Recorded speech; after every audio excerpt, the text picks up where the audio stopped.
بسم اللہ الرحمن الرحیم۔ السلام علیکم۔ یوٹیوب چینل دلچسپ ویڈیوز میں آپ کو خوش آمدید کہتے ہیں۔ اللہ تعالیٰ کی سنت کریمہ ہے کہ اس نے بعض اہم ترین معاملات کو اپنی مشیت سے بندوں پر پوشیدہ رکھا ہے، جیسا کہ منقول ہے کہ اللہ تعالیٰ نے اپنی رضا کو نیکیوں میں، اپنی ناراضگی کو گناہوں میں، اپنے اولیاء کو اپنے بندوں میں پوشیدہ رکھا ہے۔ اس کا خلاصہ یہ ہے کہ بندہ چھوٹی سمجھ کر کوئی نیکی نہ چھوڑے، کیونکہ وہ نہیں جانتا کہ اللہ تعالیٰ کس نیکی پر راضی ہوگا۔ ہو سکتا ہے بظاہر چھوٹی نظر آنے والی نیکی ہی سے اللہ تعالیٰ راضی ہو جائے۔ مثلاً قیامت کے روز ایک گناہگار شخص صرف اس نیکی کے عوض بخش دیا جائے گا کہ اس نے ایک پیاسے کتے کو دنیا میں پانی پلا دیا تھا۔ اسی طرح اپنی ناراضی کو گناہوں میں پوشیدہ رکھنے کی حکمت یہ ہے کہ بندہ کسی گناہ کو چھوٹا تصور کر کے کر نہ بیٹھے، بس ہر گناہ سے بچتا رہے، کیونکہ وہ نہیں جانتا کہ اللہ تبارک و تعالی کس گناہ سے ناراض ہو جائے گا۔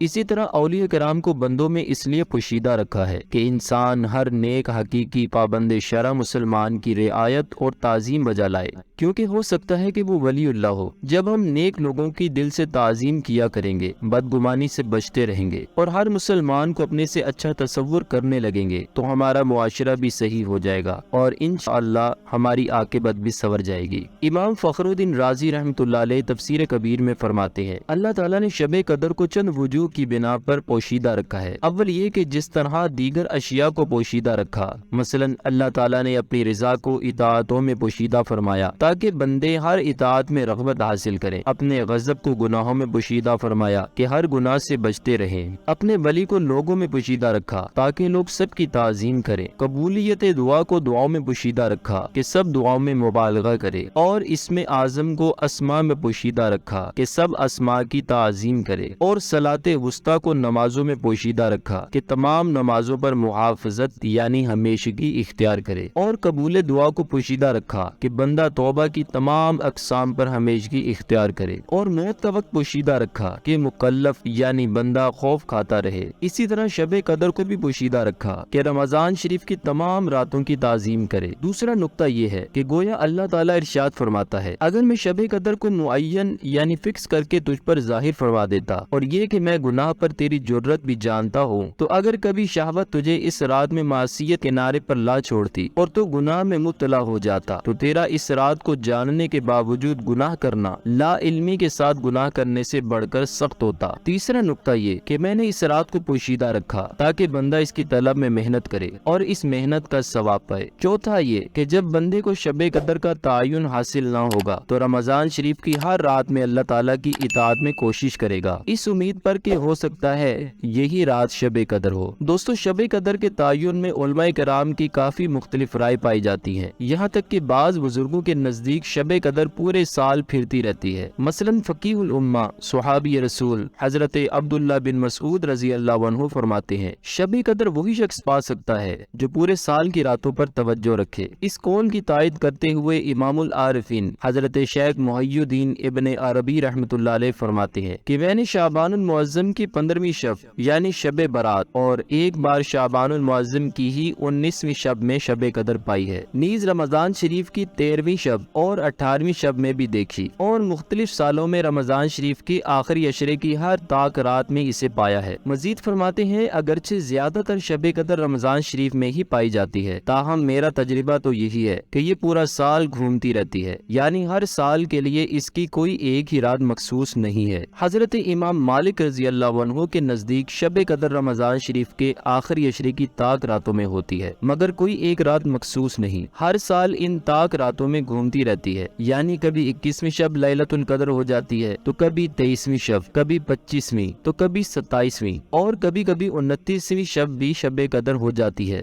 سلسلہ قادریہ شاذلیہ کے عظیم پیشوا حضرت شیخ ابو الحسن شاذلی رحمۃ اللہ علیہ فرماتے ہیں، جب کبھی اتوار یا بدھ کو پہلا روزہ ہوا تو 29ویں شب شب قدر تھی، اگر پیر کا پہلا روزہ ہوا تو 21ویں شب، اگر پہلا روزہ منگل یا جمعہ کا ہوا تو 27ویں شب، اگر پہلا روزہ جمعرات کا ہوا تو 25ویں شب، اور اگر پہلا روزہ ہفتے کو ہوا تو میں نے 23ویں شب میں شب قدر کو پایا ہے۔ اگرچہ بزرگان دین اور مفسرین و محدثین کا شب قدر کے حوالے سے مختلف رائے ہے، تاہم بہاری اکثریت کی رائے یہی ہے کہ ہر سال ماہ رمضان کی 27ویں شب ہی شب قدر ہے۔ صحابی رسول حضرت ابی بن کعب رضی اللہ عنہ علماؤں کے نزدیک 27ویں شب رمضان ہی شب قدر ہے۔ حضرت عبدالعزیز محدث دہلوی رحمۃ اللہ علیہ فرماتے ہیں کہ شب قدر رمضان شریف کی 27ویں رات ہوتی ہے۔ اپنے بیان کی تائید کے لیے انہوں نے 2 دلائل بیان فرمائے ہیں۔ نمبر 1، لیلۃ القدر میں 9 حروف ہے اور یہ کلمہ سورہ قدر میں 3 مرتبہ ہے۔ اس طرح 3 کو 9 سے ضرب دینے سے حاصل ضرب 27 آتا ہے، جو کہ اس بات کی طرف اشارہ کرتا ہے کہ شب قدر 27ویں رات ہے۔ دوسرا قول، اس سورہ مبارکہ میں 30 کلمات یعنی 30 الفاظ ہیں۔ 27واں کلمہ ہیہ ہے جس کا مرکز لیلۃ القدر ہے۔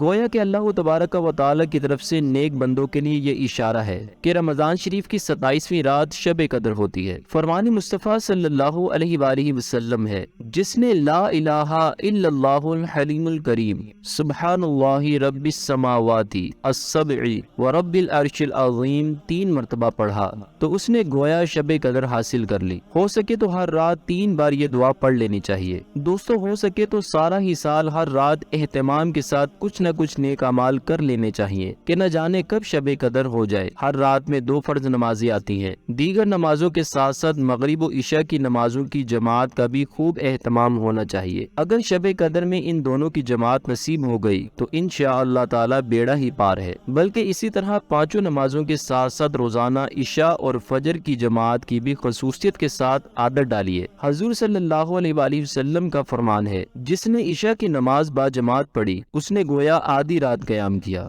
اور جس نے فجر کی نماز با جماعت ادا کی اس نے گویا پوری رات قیام کیا۔ اور ایک دوسری حدیث پاک ہے، جس نے عشاء کی نماز با جماعت پڑھی تحقیق اس نے لیلۃ القدر سے اپنا حصہ حاصل کر لیا۔